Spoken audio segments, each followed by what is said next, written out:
오늘은 민수기 7장을 강의하려고 합니다. 그 전에 민수기 1장에서 6장까지 말씀을 한번 간추려 보려고 합니다. 민수기 1장은 인구조사를 통해서 전쟁에 나가 싸울 수 있는 군사의 수를 계수하게 했습니다. 2장에는 이제 전투에서 진영을 지을 때에 그 진영의 위치를 어떻게 할 거냐 하는 자세한 설명을 해 주셨습니다. 3장에는 가운데 성막을 두게 되는데 성막을 경비하고 관리할 아론의 아들들과 레위 자손의 인구를 조사하게 했습니다. 그리고 4장은 레위인의 임무를 자세하게 가르쳐주고 있습니다. 게르손 자손, 므라리 자손, 고앗 자손, 각 자손들이 해야 될 일이 무엇인가를 자세하게 일러주고 있습니다. 5장에는 부정한 것들은 진 밖으로 추방해라, 부정한 것들을 진영 밖으로 쫓아내라고 말씀하고 있습니다. 그리고 6장 초반에는 우리가 잘 아는 나실인의 규례가 기록되고 있습니다. 하나님 앞에서 구별된 자가 된 나실인이 어떻게 살아야 되느냐 하는 것을 가르쳐주고 있습니다. 특별히 그들은 포도주와 독주를 멀리해야 되고 머리에 삭도를 대면 안 되고 시체를 만지면 안 된다고 가르쳐주고 있습니다. 그리고 지난주 우리가 말씀을 나눴던 6장 마지막에 제사장의 축복 기도가 나와 있습니다. 지키는 자의 지키시는 복이 있고 은혜 베푸시는 복이 있고 평강 주시는 복이 있다. 보호하고 은혜 주시고 평강 주시는 복을 제사장을 통해 백성들에게 선포하게 했습니다. 자, 이제 강약길을 향해 출발해야 됩니다. 그런데 출발하기 직전에 갑자기 한 달 전으로 돌아갑니다. 즉 민수기 1장 1절에 보게 되면 이스라엘 백성들이 인구조사를 한 것이 언제냐, 출애굽하고 둘째 해 둘째 달 첫째 날에 인구조사를 시작을 했거든요. 그런데 성막이 완공된 것은 언제냐, 출애굽기 40장 17절에 보니까 둘째 해 첫째 달 첫째 날 출애굽하고 2년 1월 1일에 성막이 완공되었습니다. 그러니까 인구조사와 성막이 완공된 것이 한 달 사이를 두고 이 두 가지 일이 있었습니다. 지금까지 인구조사도 하고 모든 이제 강약길을 출발할 수 있는 준비를 다 갖춰놨는데 갑자기 다시금 성막을 완공했을 때, 즉 한 달 전의 사건으로 돌아가고 있는 것을 보게 됩니다. 왜 그랬을까? 지금 이스라엘 백성들 앞에는 황량한 강약길이 놓여 있습니다. 그 길은 갖가지 야생 짐승들이 덕실거리고 있고 또 도적대들이 얼씬거리고 있고 갖가지 위험들이 도처에 도사리고 있는데 그 길을 어떻게 가야 될 것인가를 설명해 주지는 않으시고 갑자기 성막으로 돌아가서 성막을 위해 하나님 앞에 감사하고 또 예물을 드리고 그걸 가지고 성막을 인도하는 그런 문제를 다루고 있습니다. 이게 왜 그럴까요?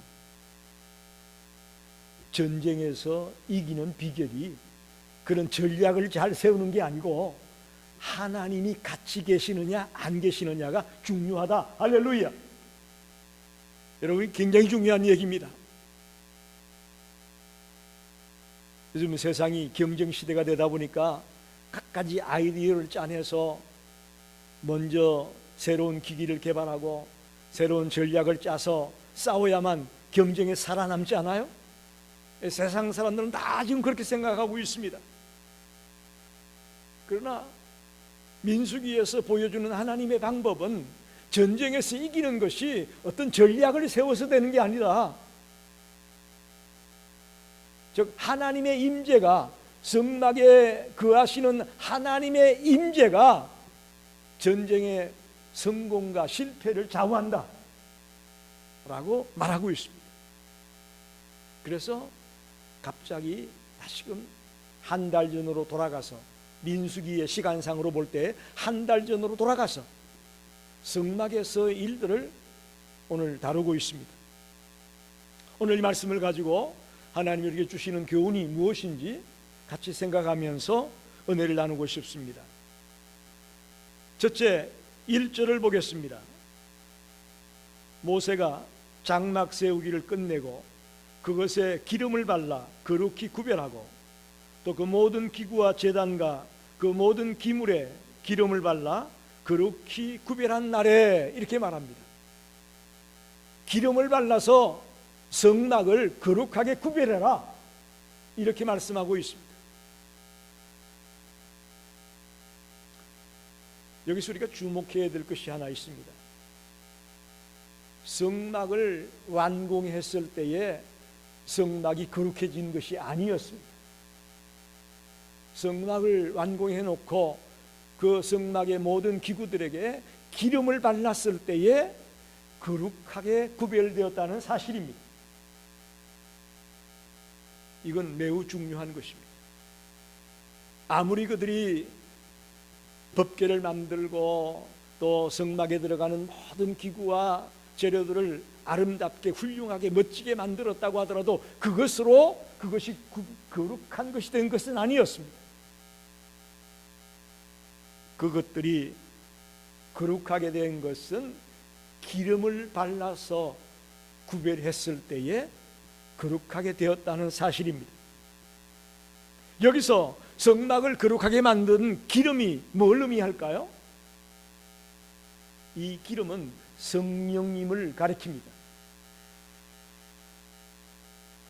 아무리 훌륭하게 성막을 지어놨더라도 그 속에 성령님이 임재하지 아니하고 성령님이 역사하지 아니하면 아무런 소용이 없다라는 것을 우리에게 명확하게 가르쳐주고 있습니다. 이것은 오늘날 21세기의 모든 교회들에도 동일한 말씀입니다. 미국의 교회들이 얼마나 아름답게 지어져 있습니까? 그죠? 많은 교회들 지나가면서 보면 참 정말 너무나 아름답게 기가 막히게 지어져 있는 건물을 보게 됩니다. 겉모습이 화려하고 멋있고 웅장하고, 특히 요즘은 강대상들을 크리스탈로 다들 꾸며놨지 않습니까? 빛과 번쩍하게 크리스탈로 된 강대상을 갖다 놓고, 그래서 교회가 거룩한 것 아닙니다. 그걸 아셔야 됩니다. 건물이 멋있고 웅장하고 화려하고 또 그 속에 내부 장식들이 빛과 번쩍하고 해서 교회가 거룩한 것이 아니라고요. 교회가 거룩한 이유는 성령님이 그 속에 임재해 있고 성령님이 역사하고 있기 때문에 그 교회가 거룩하게 된다라는 사실입니다. 이게 구약의 성막의 스토리를 통해서 오늘의 신약의 교회들에게 주는 메시지입니다. 그래도 불구하고 오늘날 많은 교회 지도자들이나 성도들은 그렇게 생각을 안 합니다. 교회 건물을 화려하게 짓고 웅장하게 대리석으로 빛과 번쩍한 그런 도구들을 써서, 재료를 써서 지어야 거룩해질 것이라고 생각합니다. 아닙니다. 잘못된 생각입니다. 물론 그런 것들로 지을 수 있어서 그 속에 성령님이 역사하면 참 좋죠. 그러나 그런 것들은 좀 부족할지라도 그 교회 속에 성령님이 친히 임재하고 역사하는 그런 교회가 되는 것이 더 우선순위고 더 중요하다는 것을 기억하기 바랍니다. 이 교회도 마찬가지입니다. 이 교회가 참 교회가 되려면 성령님이 역사하는 교회가 되어져야 됩니다. 어떻게 해야 될까요? 어떻게 이 교회가 성령님이 역사하는 교회가 될 수 있을까요? 기도가 살아있기 원합니다. 할렐루야. 이 성전에 모일 때마다 기도가 뜨겁게 우리 속에서 용솟음 쳐야 됩니다. 기도하는 교회가 성령님이 임재하고 있고 성령님이 역사하는 교회라고 저는 믿습니다. 찬양이 살아있어야 됩니다. 오늘 우리 찬양단이 뜨겁게 찬양을 인도해 주셨는데 찬양이 살아있어야 돼요. 또 예배가 살아있어야 됩니다. 예배가 살아있어야 돼요. 정말 감격을 가지고 기대하면서 주님을 사모하고 주님을 만나고 싶은 마음으로 달려나와 예배하는 자들이 되시기 바랍니다. 예배가 살아있을 때 그 속에 성령님이 강하게 역사하는 겁니다. 그래서 기름을 발라서 성막을 거룩하게 구별하라는 이 말씀은 쉽게 말하면 성령님이 역사하는 교회가 참 교회라는 것을 우리에게 분명하게 가르쳐주는 말씀입니다. 두 번째로 생각해 볼 것은 2절 3절 말씀을 보겠습니다. 이스라엘 지휘관들 곧 그들의 조상의 가문의 우두머리들이요 그 지파의 지휘관으로서 그 계수함을 받은 자의 감독된 자들이 헌물을 드렸으니 그들이 여호와께 드린 헌물은 덮개 있는 수레 6대와 소 12마리이니 지휘관 2사람의 수레가 하나씩이요 지휘관 1사람의 소가 1마리씩이라 그것들을 장막 앞에 드린지라 이렇게 말합니다. 성막을 완공해 놓고 감사해서 하나님 앞에 예물을 드리고 있는 모습을 보여주고 있습니다. 한마디로 말하면 성막을 완공하게 된 것에 대한 감사의 표시고 감사의 예물이라고 볼 수가 있습니다. 여러분 보십시오. 성막을 짓기 위해 누가 고생을 했습니까? 누가 고생했죠? 이스라엘 백성들이 물심양면으로 자기가 가지고 있는 것들을 다 주님 앞에 내놨습니다. 모든 재료를 제공하고 모든 성막을 짓는 데 필요한 것들을 다 제공했습니다. 또 기술자들이 그걸 가지고 만들고 하느라고 시간을 들이고 땀을 흘리고 최선을 다해서 성막이 완성된 겁니다. 다시 말하면 성막을 짓느라고 고생한 사람들 누구예요? 이스라엘 백성들 자신이에요. 그렇죠? 재료도 드리고 물질도 드리고 시간도 땀도 재능도 모든 걸 쏟아부어 가지고 그 하나님의 말씀대로 성막을 완성한 겁니다. 그런데 감사와 영광을 돌리는 것은 누구에게 돌렸느냐? 하나님께 돌리고 있습니다. 할렐루야. 성막이 완공된 것이 하나님의 은혜다, 하나님이 하신 것이다, 이런 말입니다. 가끔 성전 봉헌 예배를 드리는 곳에 가보면 그 교회 목사님이 하시는 말씀이 하나님이 다 하셨습니다, 그런 말을 많이 해요. 성도들이 건축금도 드리고 성도들이 모든 땀을 흘려서 기도하면서 열정적으로 성전을 지었는데 봉헌하는 날 보게 되면 하나님이 다 하셨습니다, 그렇게 말해요. 그게 왜 그러냐? 이 민수기 7장에 나오는 이 말씀을 통해서 우리는 그렇게 고백할 수밖에 없습니다. 할렐루야.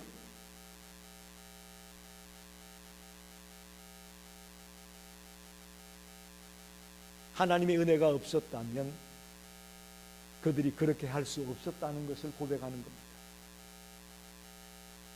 여러분, 이스라엘 백성들이 물질을 드리고 성막이 필요한 모든 재료들을 드렸다, 또 자기의 시간을 드리고 땀을 흘리고 재능을 들이면서 그것들을 만들었다라는 것, 이렇게 할 수 있는 것, 그것 자체가 하나님의 은혜임을 믿습니다. 여러분, 굉장히 중요한 겁니다. 그런 것 자체가 하나님의 은혜라고요. 내 마음속에 물질을 드리고 싶은 마음을 주시고 주를 위해 일할 수 있는 마음을 주시고 이런 것 자체가 은혜입니다. 그게 내가 내 본의로 내 생각으로 또 내가 뭔가 좀 여유가 있기 때문에 내가 하는 거 아니에요. 우리 주변에 우리보다 훨씬 많은 것들을 가지고 있어도 주님 앞에 그렇게 하지 못하는 사람이 참 많습니다. 왜? 하나님의 은혜를 체험하지 못했기 때문에 하고 싶어도 못하는 것, 할 생각을 못하는 거죠. 그들이, 이스라엘 백성들이 성막을 짓기에 많은 물질을 내어놓고 자기가 가지고 있던 모든 것들을 쏟아 부으면서 그 일을 할 수 있었던 것, 그것 자체가 하나님의 은혜라고 고백하는 것입니다. 지혜를 주시고 은사 주시고 건강 주시고 조건 주신 분이 하나님이기 때문에 가능했다. 할렐루야. 아멘입니다. 내가 똑똑해서, 내가 잘나서, 내가 열심히 있었기 때문에 이거 이루었다. No! 그렇지 않습니다.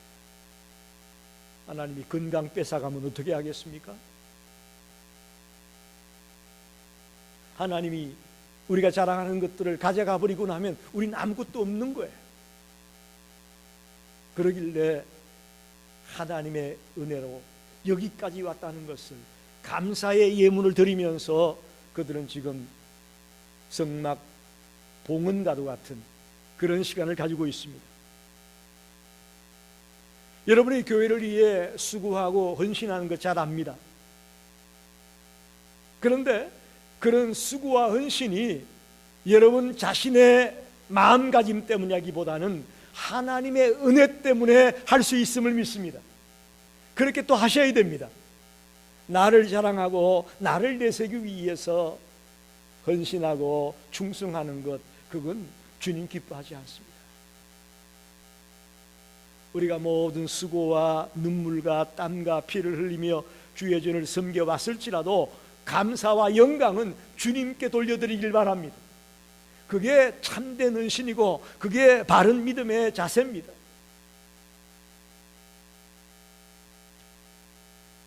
그래서 가끔 교회 안에서 자기를 알아달라고 하고 왜 자기를 무시하느냐고 하고 자기가 드러날 때가 많거든요.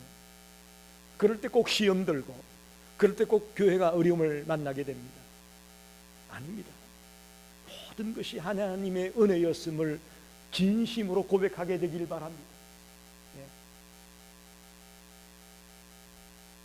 그래도 이제 2025년이 되면 단독 목회를 한 지 40년이 됩니다. 40년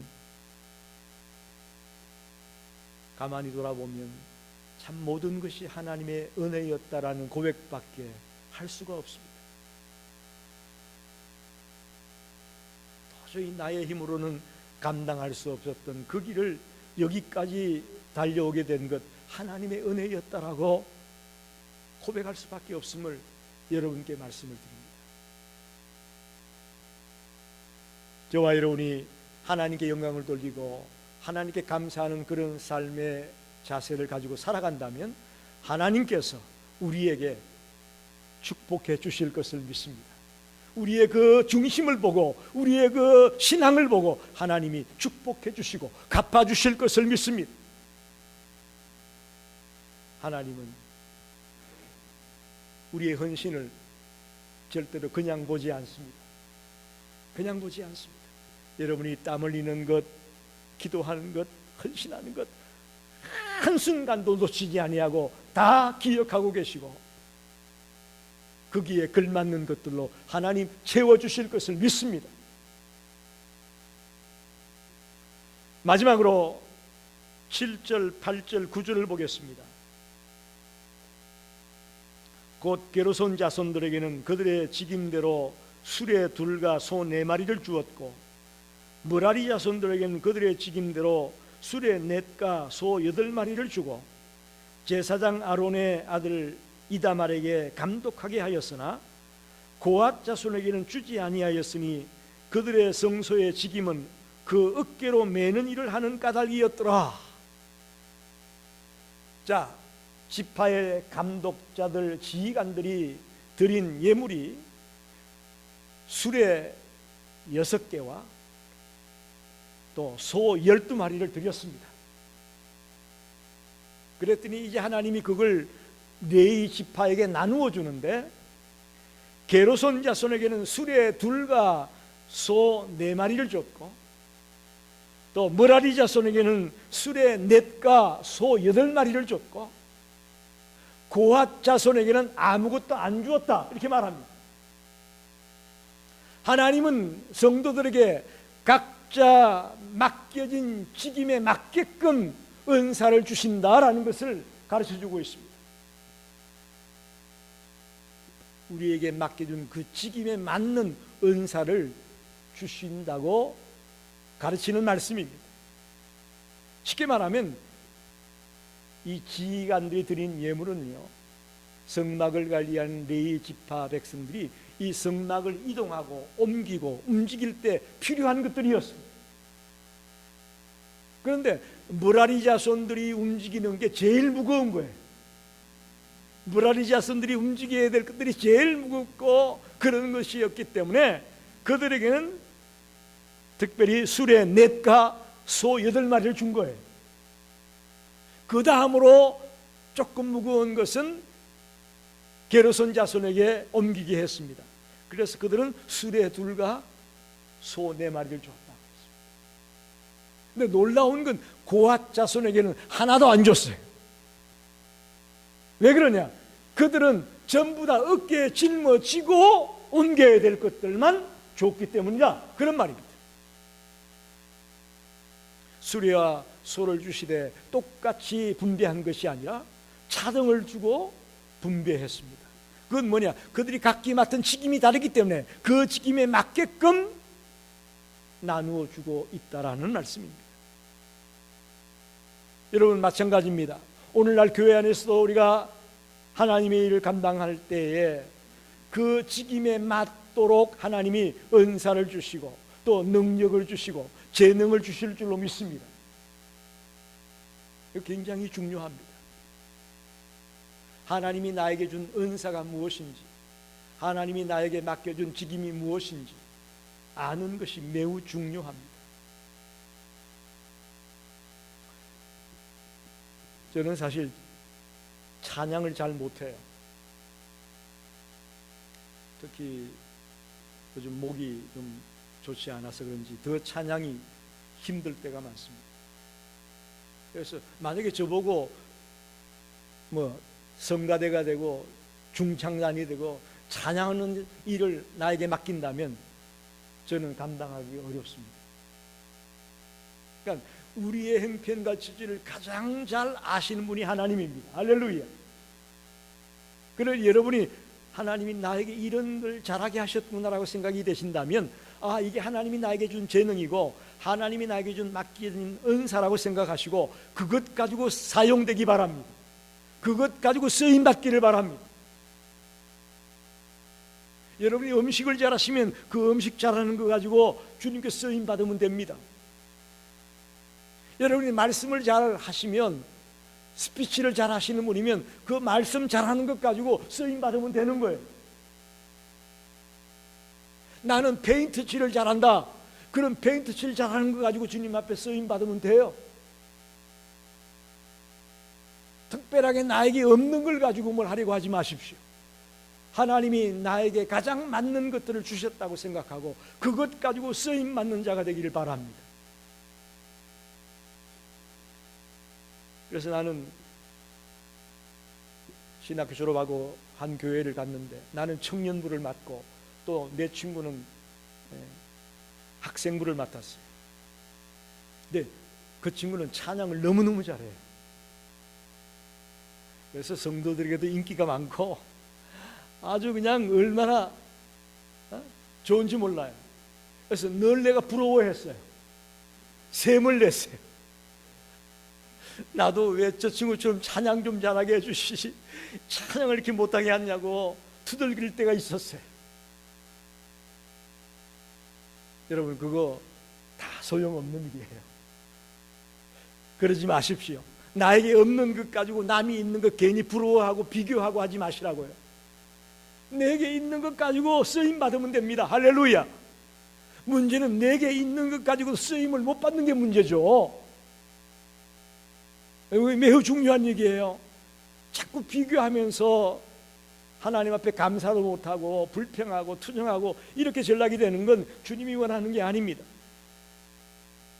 하나님이 받은 재능과 능력을 가지고 이게 하나님이 나에게 준 것이라고 생각하면서 그것 가지고 마음껏 주를 위해 사용하고 드릴 수 있는 그런 지혜로운 성도가 되기를 바랍니다. 그래서 오늘 바친 재물을 가지고 나누어 줄 때에 각기 차등을 가지고 나누어 줬어요. 똑같이 나누어 주질 않고요. 여러분 많이 받았다면 하나님이 많이 맡기신 줄 아시기 바랍니다. 아멘이 없으시네. 여러분이 물질이 많다, 하나님이 그 물질을 맡겨주신 이유가 있을 줄 믿습니다. 할렐루야. 여러분이 건강을 주셨다, 하나님이 나에게 건강 준 이유가 있습니다. 할렐루야. 멀리서 찾지 마세요. 멀리서 찾지 마세요. 여러분 각기 개개인마다 하나님이 꼭 필요한 것들을 주신 줄로 믿습니다. 그것 갖고 쓰임 받으면 돼. 그것 갖고. 아무쪼록 저와 여러분의 삶이 하나님 앞에 귀하게 쓰임 받는, 하나님이 맡겨준 것 가지고 마음껏 주님을 위해 쓰임 받는 그런 성도가 되기를 간절히 축원합니다. 말씀을 정리합니다. 지금 이스라엘 백성들 앞에는 황량한 강약길이 놓여 있습니다. 도적대가 득실거리고 야생 짐승들이 있고 도초의 위험이 또사리고 있는 길을 가야 됩니다. 그런 그들에게 하나님은 성막을 만들어서 하나님의 임재를 보여주심으로 두려워에 떨던 그 백성들에게 얼마나 큰 감격을, 얼마나 큰 감동을 주었습니까? 할렐루야. 그렇습니다. 여러분, 앞이 캄캄했던 그들에게 성막을 통해 하나님이 임재하고 있다는 걸 보여주면서 엄청난 감격을 주었습니다. 오늘 우리는 어떻습니까? 정말 앞이 캄캄한 이 세상 길을, 험난한 이 이민자의 삶을 살아가는 우리들에게 정말 앞이 캄캄합니다. 무슨 일을 만날지 알 수 없는 그런 길을 우리가 가고 있습니다. 이런 우리들에게 예수 그리스도가 우리와 함께 계심을 믿으시기 바랍니다. 이스라엘 백성들에게 성막이, 하나님의 임재가 그들에게 힘이 되었던 것처럼 오늘 우리들에게 예수 그리스도가 나의 구주가 되시고 또 나의 곁에서 나와 동행하고 있음을 믿고 달려가는 그런 감격이 있기를 바랍니다. 이보다 더 큰 감격은 없습니다.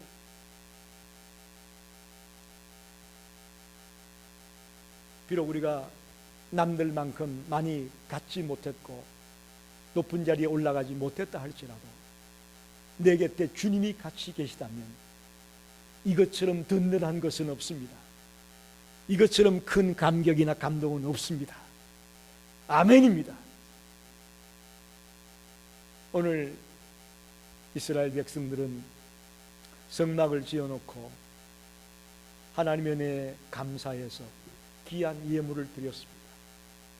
수고는 자신들이 다 했지만 자기들을 내세우지 않고 하나님의 은혜로 이런 일이 가능했음을 그들은 고백했습니다.